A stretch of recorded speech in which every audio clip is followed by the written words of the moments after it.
కార్యక్రమాన్ని సమర్పిస్తున్న వారు వాసవి గ్రూప్. మీ కలలను నేను నిర్మిస్తా. అందరికీ నమస్తే. గరం గరం వార్తలకి స్వాగతం. ఇవాళ కూడా మీకోసం చాలా వార్తలు పట్టుకొచ్చినాం. అందుకంటే ముందుగాల హెడ్లైన్స్. నచ్చనోళ్లను ఇడిచిపెట్టుండ్రంటున్న అల్లు అర్జున్. ఈ టైం నువ్వు వేస్ట్ చేసుకోవద్దు, నచ్చలేదా వదిలే. అయ్యో, అమ్మవారిని అడిగే కోరికలు ఇవ్వా అనయ్యా. గొంతుల ఇరుక్కపోయిన కోడిగుడ్డు.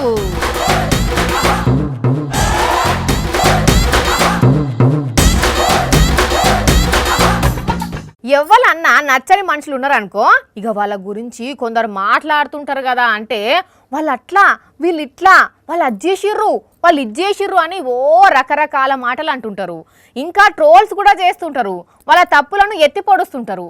అయితే ఆ సోంటోళ్లకు మన icon star Allu Arjun alias Pushparaj ఒక మంచి ముచ్చట చెప్పిండు. అదేంటి అని అంటే, నేను ఫ్యాన్స్ కలిసినప్పుడు ఇది fans and anti fans haters అందరికి కలిపి నేను ఎప్పటి నుంచి ఒక మాట చెప్తాను.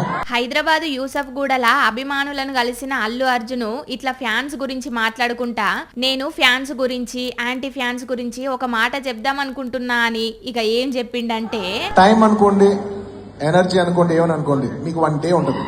ప్రతి మనిషికి ఒక రోజు ఉంటుంది. ఇట్లా టైం అందరికి వస్తది, దానికంటూ ఒక రోజు వస్తది అని చెప్పిండు. అంతేకాదు, నీకు ఎవడో నచ్చలేదా వాడిని నేను హేట్ చేసి, వాడిని నువ్వు ట్రోల్ చేసి నీ టైం నువ్వు వేస్ట్ చేసుకోవద్దు, నచ్చలేదా వదిలే. నీ 1% కూడా నువ్వు ఖర్చు పెట్టద్దు. ఇన్నారు కదా, నచ్చనోళ్ళ గురించి పట్టించుకోకుండ్రి, వాళ్ళ గురించి అస్సలకే ఆలోచించకుండ్రి, టైం వేస్ట్ చేసుకోకుండ్రి అని చెప్పిండు. ఇక దీనికి ఒక ఉదాహరణ కూడా చెప్పుకుంటా. నీకు 100 రూపాయలు ఉన్నాయనుకో, నీకు ఇష్టం లేని విషయం మీద ఎవడన్నా డబ్బులు ఖర్చు పెడతారా? ఎగ్జాక్ట్లీ, వదిలే, ఖర్చు పెట్టకు. నీకు నచ్చిన పని చేసుకో. అది నచ్చనిది ఏదన్నా డబ్బులు పెట్టి ఉంటారా? టైం కూడా అంతే, నచ్చనోళ్లకు టైం కేటాయించకుండ్రి, వాళ్ళ గురించి అసలు ఆలోచించకుండ్రి అన్నాడు. అంటే నచ్చని మనిషి నచ్చని వస్తువు లెక్కన అన్నట్టు బన్నీసారు భాషలా. ఇక పుష్పరాజు నోటి నుంచి గిస్వంటి డైలాగులు వచ్చుడుతోని అంతేగా అంతేగా అని ఆర్ఆర్వేసుకొని మస్తు ఖుషి అయిండ్రు ఆయన ఫ్యాన్స్. ఎంతైనా అల్లు అర్జునే, నీ అవ్వ తగ్గేదేలే అని అనబట్టిండ్రు. దేవుడా భగవంతుడా, ఇల్లంతా సుఖ సంతోషాలతో ఉండాలి దేవుడా. పంట మంచిగా వండాలి, గిట్టుబాటు ధర వచ్చి 4 పైసలు చేతిలో కనబడాలి దేవుడా. బోరు మంచిగా పోయాలి దేవుడా. పెసర్లు, కందులు, శనగ చేను, వరి పంట దండిగా వండాలి దేవుడా. పిల్లలు మంచిగా చదువుకోవాలి, పాస్ కావాలి దేవుడా అని మనసులున్న కోరికను దేవునికి చెప్పి హుండీలా తోషణ కాడికి డబ్బులు వేసొస్తారు కదా. అయితే ఇక్కడ ఒకరు ఏం వేసిర్రంటే, జోగులాంబ తల్లి ఒక్క గవర్నమెంట్ కొలు వచ్చేటట్టు చూడవమ్మా అని లెటర్ రాసి హుండీలేసి పోయిండుల్లో గద్వాల జిల్లాలో ఒక నిరుద్యోగి. ఈ లెటరు హుండీ లెక్క పెడుతుంటే వెళ్ళిందే. చూడుండ్రి ఎంత చక్కదనంగా గుండ్రంగా అక్షరాలతో రాసిండో.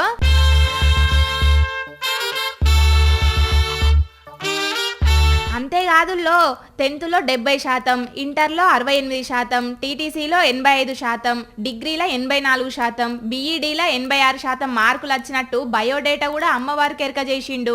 నీ నామాన్ని స్మరించే అదృష్టాన్ని నాకు, నా భార్యకు, మా అమ్మ నాయనకు, మా తమ్మునికి, మా కుటుంబం మొత్తానికి ప్రసాదించవమ్మా అని తన బాధను మొత్తం చెప్పుకొని ఆఖర్న ఒక్క జాబు ప్రసాదించవమ్మా అని చాలా ఇబ్బందిగా ఉన్నదని రాసుకొచ్చిండు. ఇట్లు నీ బిడ్డలమమ్మ అని తల్లికి చేతులెత్తి మొక్కిండు. ఇక ఇదొక భక్తుని కోరికైతే, ఇంకో భక్తుడేమో ఒక పేపర్ మీద పాస్ ఫోటో అతకబెట్టి కళ్యాణం కావాలి, బుగులు తగ్గాలి, మనసు ప్రశాంతంగా ఉండాలి అని కోరుకుంటూ పేరు గోత్రం రాసుకొచ్చిండు. ఒకలేమో కొలువు కోసం, ఇక ఇంకొకలేమో పెళ్లి కావాలి అని లెటర్ మీద ఇగురాలు రాసిండ్రంటే ఎంత స్ట్రగుల్ అవుతున్నారో, దయగల్ల తల్లి మీద ఎంత నమ్మకం పెట్టుకున్నారో అర్థమైతున్నది. కానీ ఈ ముచ్చట వైరల్ అయ్యేసరికి ఇక మీకు ఏం ప్రాబ్లం ఉండదు, ఆ తల్లి అన్నీ చూసుకుంటది అని కామెంట్లు పెడుతున్నారు. కానీ చిత్రంగా ఉన్నదిలే ముచ్చట. ఉద్యోగం కోసం, పెళ్లి కోసం అమ్మవారి హుండీలా ఉత్తరాలు వేయడం. రాష్ట్రాన్ని సింగపూర్ లెక్క తయారు చేసేందుకు సీఎం చంద్రబాబు సార్ తండ్లాడుతుంటే, సింగపూర్ తర్వాత చేద్దు గాని ముందు మా ఏరియాలో రోడ్లేసి పుణ్యం కట్టుకోండి బాబు అని మొత్తుకుంటున్నారు పార్వతీపురం మన్యం జిల్లాలో ఉండే గిరిజనులు. వానకాలంలో ఎటన్నా ఓవాలనన్నా రావాలన్నా మస్తు తిప్పలైతుందని కండ్లకు గట్టినట్టు చూపెట్టిల్లు. అయ్యో ఎంత కష్టం వచ్చింది తమ్మి మీకు. చూస్తుర్రా అనుల్లా, మా రోడ్డు చూడండి, మా కష్టాలు చూడండి అని ఆ బురద రోడ్ల మీద పొర్లుకుంటా నిరసన చేస్తున్నారు ఆ గిరిజన యువకులు. ఉత్తప్పుడే ఆ తొవ్వల ప్రయాణం చేయడం కష్టంగా ఉంటదట.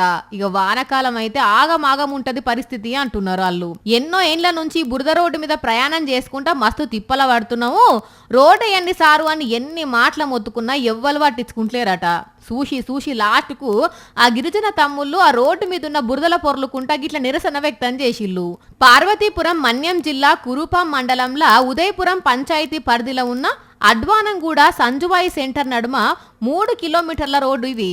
అడుగు తీసి అడిగేయాలంటేనే సుక్కలు పడుతున్నాయి. పెద్దసార్లు మా అవస్థలు చూసి వెంటనే కొత్త రోడ్డు వేయాలి అని అంటున్నాడు అనిల్ అనే ఆ తమ్ముడు. అంతేనా అన్న? ఈ యొక్క రోడ్డు అనేది చాలా అధ్వానంగా ఉంది. వర్షాకాలం వస్తే వెళ్ళలేక ప్రజలు తీవ్ర ఇబ్బంది పడుతున్నారు. తక్షణమే ఈ యొక్క కూటమి ప్రభుత్వం చొరవ తీసుకుని రోడ్డుని పునర్నిర్మించాలనేసి మేము డిమాండ్ చేస్తూ, పేరు గొప్ప ఊరు దిబ్బ అన్నట్టు పొద్దున్న లేస్తే అది చేసినాం ఇది చేసినాం అని గొప్పలు చెప్పుకున్నాడు తప్ప గిరిజన ప్రాంతాలల్లో ప్రజల అవస్థలు తీర్చే ఆలోచనే లేదు ఈ గవర్నమెంట్ కు అని అంటున్నారు వీళ్ళ కష్టాలు చూసిన పబ్లిక్. తమిళనాడులో ఉన్న అరుణాచలం శివయ్య దగ్గరకు పోతే 14 కిలోమీటర్లు గిరి ప్రదక్షిణ చేస్తారు. అష్టలింగాలను దర్శనం చేసుకుంటారు, ఆశ్రమాలను చూస్తారు. అట్లనే మోక్ష మార్గంకి వెళ్ళి బయటకు వస్తారు. ఇరుకైనా మోక్ష మార్గంకి వెళ్ళి బయటకు వస్తే పాపాలన్నీ పోతాయని భక్తులు నమ్మకంగా చెప్తుంటారు కదా. అయితే ఇప్పుడు వార్త ఏంటంటే, అమ్మయ్యా అరుణాచల శివ అరుణాచల శివ అరుణాచల శివ అక్క అటీట్ చేసి బయటకు వచ్చింది పో. అయితే ఈ మోక్ష మార్గం చాలా ఇరుక్కుండేసరికి బక్కగా ఉన్నోళ్ళు జల్దిగానే వస్తారు గాని లడ్డుగా ఉన్నోళ్ళకి ఇబ్బంది అవుతుంటే ఈ 2-3 రోజుల్లోనే 2-3 భక్తులు ఇరుక్కపోయి మస్తు తిప్పలబడ్డారు. మొన్నటికి మొన్న కూడా కాకినాడకి వెళ్లి అరుణాచలం పోయిన ఒక భక్తుడి ప్రాణాలే పోయేసరికి ఆఫీసర్లు ఇప్పుడు కొత్త రూల్ తెచ్చిర్రు. ఇరుక్కు పిల్లయ్యార్ ఆలయ ప్రవేశ ద్వారం చాలా ఇరుకుగా ఉంటది. అందువల్ల స్థూలకాయులు, శారీరక వైకల్యం ఉన్నవారు, వృద్ధులు లోనికి అనుమతించబడరని తెలుగులో బోర్డు పెట్టిర్రు. అమ్మలక్కలు అన్నలు చూసిరు కదా, భక్తి ఉండాలి కానీ ప్రాణాల మీదకి తెచ్చుకోకుండ్రి సరేనా. కోడిగుడ్డు చూడంగానే కొందరు గుట్టుక్కున్న నోట్లు వేసుకుంటారు.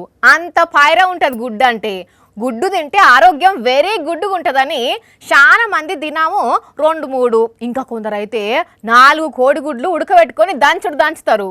ఇక చిన్నపిల్లలకు కూడా దినా ఒక కోడిగుడ్డు పెడతారు కదా. సరే అది వేరే విషయం అనుకోండి.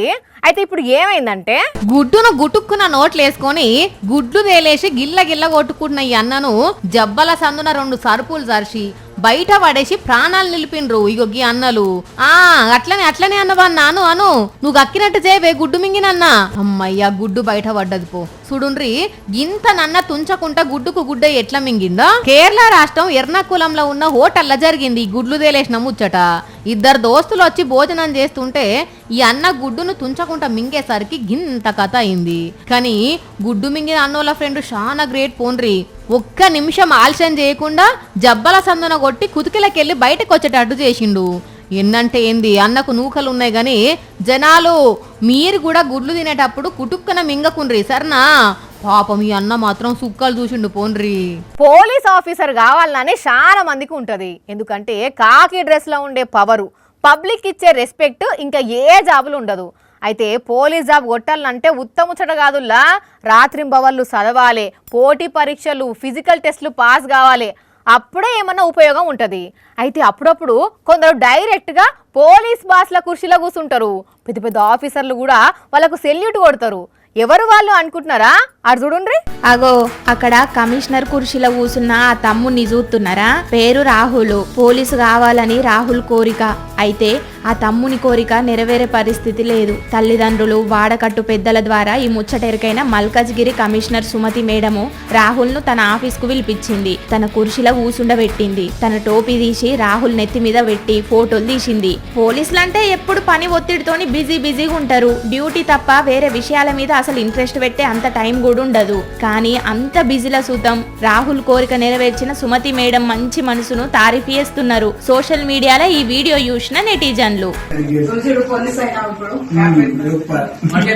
ఆఫీస్ నుంచి డాడీ ఎప్పుడు వస్తాడా అని ఎదురు చూస్తారు పిల్లలు. బయట నుంచి రాగానే సంకెక్కి ముచ్చట్లు చెప్తారు. రాత్రి తండ్రి పక్కకే వండుకొని డాడీ చెప్పే కథలు వినుకుంటా నిద్రపోతారు. కొందరు ఆడపిల్లలైతే తండ్రిని ఇడిచిపెట్టి ఒక్క క్షణం సుత ఉండరు. అమ్మ కసురుకుంటే ఏడ్చుకుంటూ పోయి డాడీకే కంప్లైంట్ చేస్తారు. అయితే అక్కడ ఒక డాడీ తన చిట్టి తల్లితో ఆడుకునే పరిస్థితిలో లేడు. అయితే ఆ బుజ్జి ఏం చేస్తుందో చూడుండ్రి. అయ్యో బిడ్డ ఎంత కష్టం వచ్చింది తల్లి నీకు. సూషన్ రానుల్లా హాస్పిటల్ బెడ్ మీద ఉన్న తండ్రికి నీళ్లు దాగిస్తున్నది. నోట్ల నుంచి నీళ్లు గారుతుంటే దస్తితోని మూతి దూడుస్తున్నది. తనను భుజాల మీద ఎక్కించుకొని ఆడించే తండ్రి హాస్పిటల్ బెడ్ మీద అట్లెందుకు కదలకుండా పడున్నాడో తెలియదు ఆ బుజ్జికి. రోజు ఆఫీస్ నుంచి ఇంటికి వచ్చేటప్పుడు చాక్లెట్లు కొనుక్కొచ్చి ఎత్తుకొని గిర్రమని తిప్పే ఆ చేతులు ఎందుకట్లా సచ్చుబడిపోయినాయో కూడా తెలియదు. మంచం పక్కకే తన చిట్టి తల్లి నిలుసొని డాడీ డాడీ అని పిలుస్తున్నా తల తిప్పి చూడలేని పరిస్థితి ఆ తండ్రిది. ఇసోంటి పరిస్థితుల డాడీకి దూపైతుందేమో అని బాటిల్తోని నీళ్లు దాపిస్తున్నది ఆ పాప. చూస్తా అంటేనే కండ్లల్లా నీళ్లు తిరుగుతున్నాయి కదా నొల్లా. ఇసోంటి చూసినప్పుడే ఆడపిల్లనే నయం అనిపిస్తుంది కదా. బుజ్జి తల్లి మీ డాడీకి ఏం కాదు, మళ్ళా మంచిగా ఇంటికొస్తాడు, నువ్వేం ఫికర్ చేయకు సరేనా అని అంటున్నారు ఈ వీడియో చూసిన పబ్లిక్. బండి కాయిదాలు చెక్కింగ్ చేసే దగ్గర, డ్రంక్ అండ్ డ్రైవ్లు పెట్టిన దగ్గర, బందోబస్తు దగ్గర, జనాలు కీసులాడుకునే దగ్గర ఎవరన్నా ఆ మాటో ఈ మాటో అని పోలీసులను హట్టు చేసిర్రు అనుకో, లాఠీ తీసుకొని పల్ల 4 పెట్లు పెడతారు, కిలోమీటర్ వరకు తరిమి కొడతారు. అట్లుంటది మరి పోలీసులతోని కదా. అయితే అన్నిసార్ల అన్ని దిక్కుల్లా పోలీసులు గట్లా ఉండరుల్లా, ఇగో ఇట్లా కూడా ఉంటారు. పబ్లిక్ ప్రాణాలను ఆస్తులను కాపాడటమే కాదు, చేతగాక ముసలోళ్ళు ఇబ్బంది పడితే చేతులతోని ఎత్తుకపోతాం. ఎక్కడ దించమంటే అక్కడనే దించుతాం. మేం ఏం చేసినా ప్రజల మంచి కోసమే అని మరోసారి నిరూపించిండ్రు ఇగో ఈడ పోలీస్ అన్నలు. చూడుండ్రి, ఒక దిక్కు ముసలమ్మ బర్వైన పోలీస్ అన్నదంతా మనసులకెళ్ళి తీసేసి ఎంత మంచిగా నడుచుకుంటూ పోయిండో, ఇంకో పోలీస్ సారు ఎంత మంచిగా సపోర్ట్ ఇచ్చిండో. మధుర రైల్వే స్టేషన్ల దగ్గర ముచ్చటగిది. రైలు దిగిన ఈ ముసలమ్మ నడవలేక కూసుంటే ఈ పోలీస్ సార్లు వచ్చి ఏందవ్వా అన్నారట. చేతనం అయితే లేదు బిడ్డ, అడుగు తీసి అడుగు పెట్టరావట్లేదు అన్నదట. అంతే, ఏమున్నది నీకు మేము లేమా అమ్మా అని ఇట్లా తీసుకొచ్చి ఆటో ఎక్కించి ఇంటికి పంపిర్రట. కానీ పోలీస్ సార్లు గ్రేట్ లేనుల్లా. మామూలుగా అయితే కొందరు పోలీసులు చిన్నగా నడుచుకుంటూ పో అంటారు, కానీ సారు మాత్రం నిజంగా అవ్వ బాధను అర్థం చేసుకొని ఎత్తుకొని పోయి దించిందంటే ఎంత మంచి మనసున్నోడో అర్థం చేసుకోండి. ఇట్లుంటారు పోలీసులు. చూసిరు కదా, ఇవి ఇవాల్టి గరం గరం వార్తలు. మళ్ళీ వచ్చే ఎపిసోడ్లో ఇంకిన్ని గరం గరం వార్తలతో కలుద్దాం. మన టైం అయితే గుర్తుకున్నది కదా, రాత్రి 8:30కు మళ్ళీ పొద్దుగాల 8:30కు. మర్చిపోకుండా చూడండి. టాటా.